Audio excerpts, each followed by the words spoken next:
বর্তমানে দেশের বাইরে থাকা প্রধানমন্ত্রী শেখ হাসিনা সম্পর্কে নানাভাবে নানাজন নানা ন্যারেটিভ তৈরি করছেন।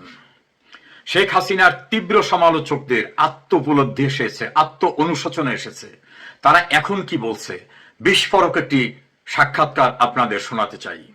এই সাক্ষাৎকারটা যিনি দিয়েছেন তিনি শেখ হাসিনার তীব্র সমালোচক, বাংলাদেশ মুসলিম লীগের সভাপতি, বাংলাদেশের প্রখ্যাত আইনজীবী অ্যাডভোকেট মহসিন রশিদ।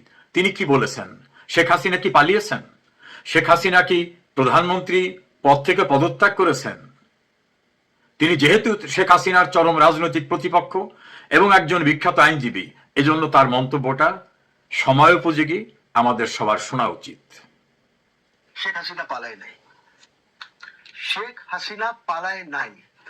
শেখ হাসিনাকে আপনারা সরকারি, আপনারা মানে যারা করেছে, I am talking of the army, ওরা সরকারি হেলিকপ্টারে গণভবনের পিচের থেকে উড়িয়ে তেজগাঁতে নিয়ে গেছে এয়ারফোর্সের ঘাঁটিতে।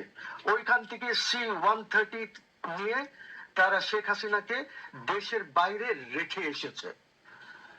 শেখ হাসিনা পদত্যাগ করে নাই, বিকজ ওনার পদত্যাগ পত্র কারোর কাছে নাই। She did not resign. আপনি একটি প্রাইম মিনিস্টারকে, আমি কিন্তু ওনার বিপক্ষের লোক, আপনি একটি প্রধানমন্ত্রীকে, দেশের প্রধানমন্ত্রীকে নিয়ে আপনার গভর্নমেন্টের এয়ারক্রাফটে ওনাকে রেখে এসেছেন। উনি যেখানে রেখে এসেছেন উনি ওই অবস্থাতেই আছেন, এবং উনি আগে কি করবেন আমি জানি না। যেটা সামনে দেখা যাচ্ছে সেটা তো হচ্ছে যে আওয়ামী লীগের যাদের, আমি একটা বড় গোষ্ঠী আছে তো আওয়ামী লীগ, 4-5 কোটি লোক আছে ওদের কমপক্ষে। আওয়ামী লীগ ছিল, আছে, থাকবে। শেখ হাসিনার স্ট্যাটাস সম্পর্কে তিনি খুব পরিষ্কার ভাবে কথা বলেছেন। আওয়ামী লীগ আছে, আওয়ামী লীগ ছিল, আওয়ামী লীগ থাকবে, এবং একই সঙ্গে বলছেন শেখ হাসিনা পালান নাই, রাষ্ট্রীয় প্রোটোকলেই তাকে বাইরে রাখা হয়েছে। শেখ হাসিনা রিজাইন দেন নাই। বলছেন কে? শেখ হাসিনার তীব্র রাজনৈতিক প্রতিপক্ষ, মুসলিম লীগের সভাপতি, বাংলাদেশের একজন প্রখ্যাত আইনজীবী।